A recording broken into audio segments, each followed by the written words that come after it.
నాని సినిమాలు రిలీజ్ రోజు negative talk తెచ్చుకుంటున్నాయి. వారం తర్వాత ఆయా సినిమాలు మళ్ళీ ఊపందుకుని గట్టెక్కేస్తున్నాయి. తెలుగులో మిగతా ఏ హీరోలతో కాని ఫీట్ నేచురల్ స్టార్ తో ఎందుకు అవుతుంది? Natural star Nani pan India attempts చెప్పుకోవడానికి ఫెయిల్ అవుతున్నాయి. లెక్కల పరంగా చూసుకుంటే మాత్రం వచ్చిన 3 సినిమాలు బ్రేక్ ఈవెన్ ను సాధించేశాయి. దసరా సినిమా రిలీజ్ రోజు నుంచి అటెంప్ట్ అన్నారు. కానీ ఓ మిడ్ రేంజ్ హీరోపై 75 కోట్లు పెట్టడం దేనికి? అసలు పెట్టింది వస్తుందా అన్నారు. క్లోజింగ్ కలెక్షన్స్ 113 కోట్ల ఫిగర్ ని చూసేసరికి టైర్ 2 హీరో మొత్తానికి ఒడ్డున పడ్డాడన్నారు. ఇదే నాని హాయ్ నాన్న విషయంలోనూ ఫస్ట్ వీక్ ఫ్లాప్ మూట కట్టుకున్నాడని చెప్పారు. మిక్స్డ్ టాక్ తోనే మొదటి వారం హాయ్ నాన్న నిలిచింది.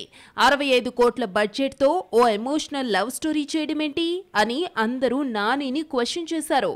ఈ సినిమా థియేట్రికల్ బిజినెస్ 28 కోట్ల వరకు జరిగిందని, అదొస్తే గొప్పేనన్నారు. కట్ చేస్తే అనూహ్యంగా 3వ వారం సినిమా ఊపందుకుంది. క్లోజింగ్ కలెక్షన్స్ 76 కోట్లుగా నమోదైంది.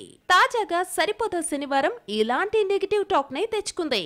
90 కోట్ల బడ్జెట్ తో తెరకెక్కిన ఈ పాన్ ఇండియా పిక్చర్ ఆగస్టు 29 నుంచి సైలెంట్ గా కలెక్షన్స్ రాబడుతోంది. విజయ్ ది గోట్ ఫ్లాప్ కావడం, 35 చిన్న కథ కాదుకు థియేటర్లు లేకపోవడంతో సరిపోదా శనివారంకు ప్లస్ అయింది. మొదటి వారంలో 42.98 కోట్ల వసూళ్లను చూపించింది. తొలి రోజే 24.2 కోట్ల గ్రాస్ వసూళ్లను ప్రపంచవ్యాప్తంగా రాబట్టింది.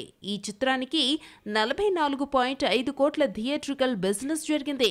ఈ సినిమా బ్రేక్ ఈవెన్ రావాలంటే 50 కోట్ల షేర్ రావాల్సి ఉంది. ఇప్పటికే ఈ సినిమా 9 రోజుల్లో 38.44 కోట్ల షేర్ ను రాబట్టింది.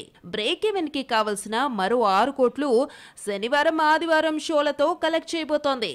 అంటే ఎలా చూసుకున్నా నాని సినిమాలు బ్రేక్ ఈవెన్ విషయంలో వరుసగా సక్సెస్ అవుతూనే వస్తున్నాయి. ఇదే ఫామ్ కొనసాగితే బడ్జెట్ కూడా రానున్న 2-3 రోజుల్లో వచ్చేయొచ్చని చెబుతున్నారు.